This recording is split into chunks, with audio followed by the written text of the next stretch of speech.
ikibazo cyo kumenya niba izi nkuru zivugwa na Bibiliya ari inkuru z'amateka zabayeho koko ni ikibazo kiri mu mpaka kuva mu binyejana by'imyaka bishize kugeza na n'ubu.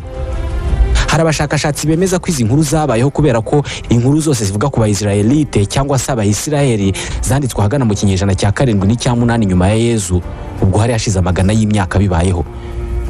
Abandi bakemeza ko inkuru ya Sodomu na Gomora ndetse n'indi migi yo muri icyo kibaya ndetse n'irimbuka ryayo ari nk'ikigereranyo cy'imigi yose yagiye isenywa n'ibiza muri icyo gihe iyi migi yabereyeho. Nta mpakana nkeya zirimo ko iyo hari umujyi usenywe n'ikiza ugasenywa hahandi urindimuka, biba bishoboka ko inkuru zivuga ku isenyuka ry'uwo mujyi zizahererekanywa mu bisekuru n'ibisekuru, rimwe na rimwe zikagenda zinahindurwa bitewe n'imyaka zimaze. Kuva isi yabaho hari imijyi yagiye isenywa n'ibiza, umujyi wose uko wakabaye ukajya hasi ku mpamvu zitandukanye. Mu mwaka w'145 mbere y'uko Yezu Kristo aza mu isi, igihugu cyitwaga Carthage aricyo Tunisia y'ubu ngubu cyahoze ari igihugu cy'igihangange gikomeye mu isi. Icyo gihe iki gihugu cyarwanye n'ubwami bw'abami bw'Abaromani, maze umwami w'abami w'Abaromani witwaga Scipio Aemilianus ategeka ingabo ze gutwika Carthage. Batwitse uyu mujyi ku buryo icyari kiwurimo cyose, cyaba igihumeka cyangwa se ikidahumeka, cyahindutse umuyonga. Iki gihe Carthage yari irimbutse. Ku itariki ya 6 ndetse n'iya 9 z'ukwezi kwa 8 mu 1945, Leta Zunze Ubumwe za Amerika zateye ibisasu bya kirimbuzi mu mijyi ya Hiroshima na Nagasaki mu Buyapani. Iyi migi nayo yahindutse umuyonga. Iki gihe iyi migi nayo yari irimbutse. Mu kwezi kwa 10 mu mwaka wa 79, ikirunga cya Vesuve muri Pompeii mu Butaliyano cyararutse, umujyi wose wisanga muri metero 6 munsi y'ivu. Uyu mujyi wari urimbutse. Mu 1906, umujyi wa San Francisco mu majyaruguru ya California washyizwe hasi n'umutingito. Bavuga ko iki gihe nta buye ryasigaye rigeretse ku rindi. Iki gihe uyu mujyi wari urimbutse. Ejo bundi mu 2005, umuyaga wiswe Katrina washyize ku butaka kandi utuma amazi arengera Nouvelle-Orléans muri Leta Zunze Ubumwe za Amerika. Uyu mujyi wari urimbutse. Ibi biza byose byagiye bisenya iyi migi. Hari abantu babyita acte divin cyangwa se ibikorwa by'Imana. Abongereza babyita acts of God. Abaturage babayeho mu gihe cya Sodomu na Gomora iyi nyito bari kwemeranya nayo cyane, acts of God. Bwana Stephen Omeyara ni umushakashatsi mu by'ibirunga. Iyo usomye Bibiliya ubona ko ibiza kamere byafatwaga nk'ibikorwa by'amayobera menshi. Ibikorwa nk'ibi babifataga nk'ukwigaragaza k'ububasha bukomeye bw'Imana. Batekereza ko ibiza kamere byabagaho mu myaka ibihumbi mbere y'uko Yezu Kristo aza mu isi, igihe nta bumenyi bw'isi bwariho. Kenshi byagiye byandikwa muri Bibiliya nk'ibigaragaza uburakari bw'Imana. Mu nkuru z'ibiza zose zabayeho harimo ihura neza n'irimbuka rya Sodomu na Gomora. Muri Bibiliya yera mu itangiriro igice cya 19 umurongo wa 24 haranditse hati: maze Uwiteka agusha kuri Sodomu n'i Gomora amazuku n'umuriro bivuye ku Uwiteka mu ijuru, atsemba iyo midugudu yose na cya kibaya cyose n'abayituyemo bose n'ibyameze ku butaka. Nibyo handitse neza ko Imana yagushije imvura y'umuriro. Umuriro uturuka mu ijuru ugwa ku isi ukongora ibiriho byose muri iyo migi Sodomu na Gomora.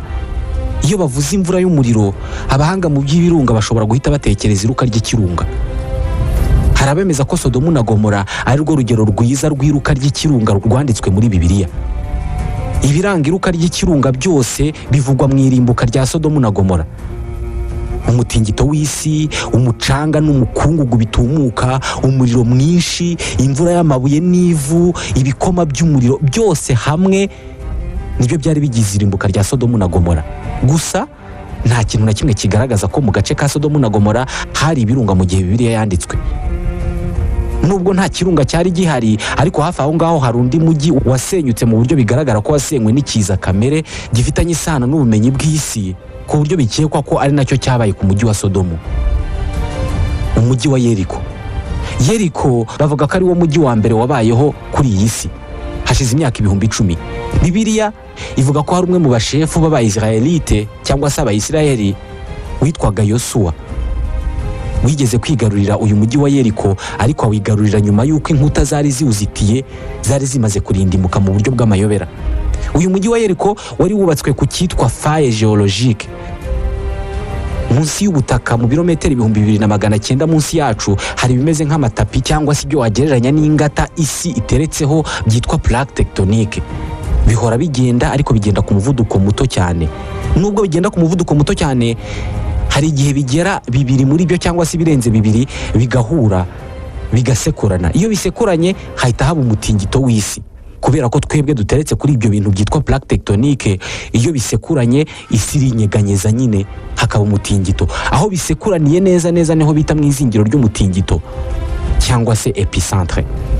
Hari igihe rero haba umutingito w'isi, isi ikisatura, ubutaka bugasaduka bugakora umututu wa rutura ari wo bita faye. Umujyi wa Yeriko rero wari wubatse hejuru y'umututu nk'uwo nguwo. Iyo haza kubaho uduhigo twa Guinness turebana n'imijyi, Yeriko yari gufata umwanya wa mbere. Niwo mujyi wari wubatse ahantu hadakwiye kubaka umujyi. Aba engineer bari icyo gihe bagomba kuba batarabitekerejeho. Uyu munsi Yeriko iri ahitwa West Bank, agace gahora karwaniramo Palestine na Israel. Ni agace k'ubukerarugendo mu by'amadini. Muri Bibiliya iyi nkuru itangira ingabo za Yosuwa zari zigizwe n'abanyacyaro biragiriraga intama, batakundaga abanyamujyi kubera ko abanyamujyi babaga mu byaha. Izi ngabo zagombaga kwambuka uruzi rwa Yorodani kugira ngo zigere kuri uwo mujyi wa Yeriko, umujyi w'icyaha. Zisanze ku nkombe kandi zidafite ubwato bwo kwambuka. Ako kanya zikibaza uko ziri bwambuke, hahise haba umutingito w'isi. Ibyakurikiyeho birasa neza neza nk'uko byagenze igihe Musa yahungishaga Abayisirayelite bava mu Misiri. Amazi y'inyanja yaritandukanije, ayo hepfo aguma hepfo nayo haruguru aguma haruguru. Na hano kuri Yorodani byabayeho. Uruzi rwa Yorodani muri Israeli ruri mu gace kitwa Damia. Muri Damia hajya haba imitingito ikomeye. Umutingito ushobora kuba mu mugezi cyangwa se mu ruzi, ugahagarika amazi mu gihe cy'iminsi igera kuri 2. Amazi agahagarika gutemba, ayo hepfo akagumaho nayo haruguru akagumaho ngaho. Hagati hagacikamo inzira yumutse, abantu bakaba bakwambukira ku mucanga. Nibyo bibaho ko umutingito ushobora gutuma umugezi uhagarara ugacikamo inzira, amazi akigabanyamo 2. Ushobora gutuma ubutaka buhindura ubutumburuke, umugezi ugahindura icyerekezo, amazi agatemba asa n'azamuka. Ahazamukaga hakamanuka, ahamanukaga hakazamuka. Mu 1811 byabayeho ku ruzi rwa Mississippi ruhindura icyerekezo, rutemba ruzamuka. Ibi byarabaye. Ibi nanone bijya gusa n'ibyabaye ku ruzi rwa Yorodani mu gihe ingabo za Yosuwa zari zigiye kwambuka. Rwacitsemo 2, ingabo za Yosuwa zambukira ku mucanga.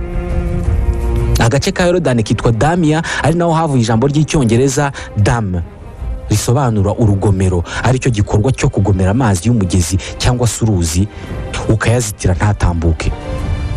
Hari abanyamateka banditse ko ubwo ingabo za Yosuwa zari zigeze ku nkombe y'uru ruzi zishaka kwambuka zijya mu mujyi wa Yeriko, byahuriranye n'umutingito wagabanijemo aya mazi 2. Hashira iminsi 2 bikimeze uko nguko, bityo bashobora kwambuka. Mu gice cya 6 cy'igitabo cya Yosuwa muri Bibiliya yera havuga uburyo izi ngabo zagose uwo mujyi wa Yeriko zari zimaze kwinjiramo, zikawuzenguruka mu gihe cy'iminsi 6. Ku wa 7 zari zitegetswe kuvuza amahembe, abantu bagasakuza cyane, ubundi inkuta z'uwo mujyi zari zikomeye cyane zikarindimuka. Abayisirayelite cyangwa se Abayisirayeli bakinjira muri uwo mujyi bagasenya ibiwurimo byose kubera ko ari umujyi w'icyaha. Urusaku rwabayeho mbere y'uko izi nkuta zirindimuka narwo abanyamateka barusobanura baruhuza n'ikiza kamere. Un tremblement de terre et buri gihe umutingito wisubanzirizwa n'urusaku rw'ibintu utamenye ibyo ari byo.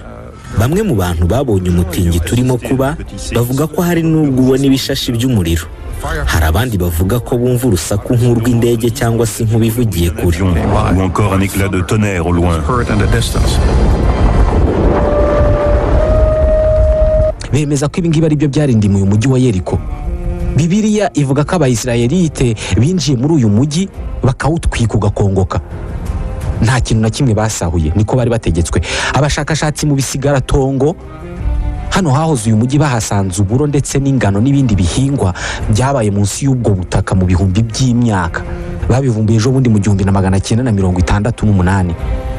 Aka gace ka Yeriko kabayemo imitingito myinshi mu myaka ya mbere ya Yezu, kandi n'ubu ngubu biracyahaba. Muribuka wa mututu cyangwa se fayi twigeze kuvuga ko uyu mujyi wari wubatse hejuru? uwo mututu waramanukaga ukagera mu majyepfo ukagera mu yindi mijyi ibiri ariyo Sodomu na Gomora. Muri iki gihe abantu nta bumenyi bari bafite bwo gusobanura ubumenyi bw'isi ndetse n'ibigize isi bishobora kuyituraho. Muri kiriya gihe iyo habaga imitingito, inkubi z'imiyaga cyangwa se imyuzure, ubwo byabaga ari umujinya w'Imana.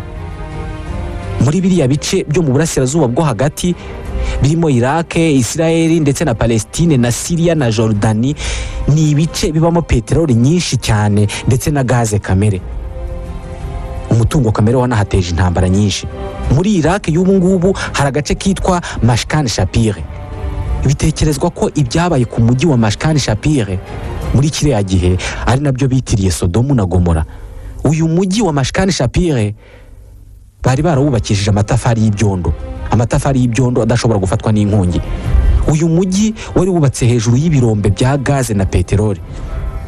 Ahantu hari gaze na peteroli haba hari ibyago ko rimwe umutingito ushobora kuba, hakagira gaze na peteroli binyura mu mitutu bikagera ku isi hejuru ku butaka. Kuba peteroli cyangwa se gaze yazamuka ikagera ku butaka ntacyo bitwaye, ariko iyo hagize agashashi k'umuriro gahura nayo, wenda ikazamukira nko mu gikoni cy'umuntu, umuriro uraturika ugacucumuka mu butaka nk'aho ari ikirunga kirimo kuruka, kandi bikaba bityo aho uwo mututu unyura hose.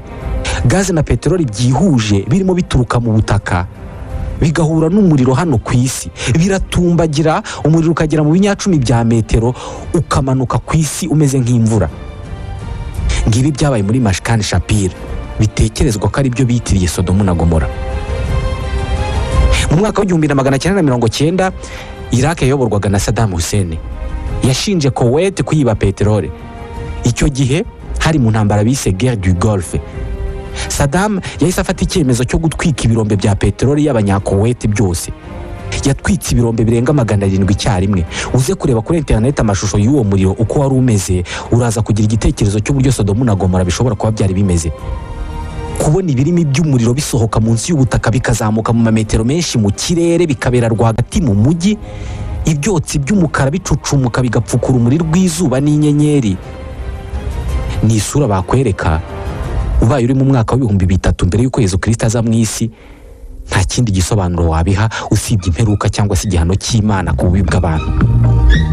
Bitekerezwa ko ibingibi byabaye ku mujyi wa Mashkan Shapire, ari nabyo byabaye ku mijyi ya Sodomu na Gomora. Dusoreje ikiganiro wari uzi ko cy'uyu munsi.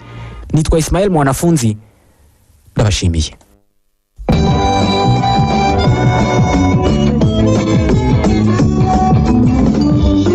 Wari uzi ko ikiganiro cya Radio Rwanda.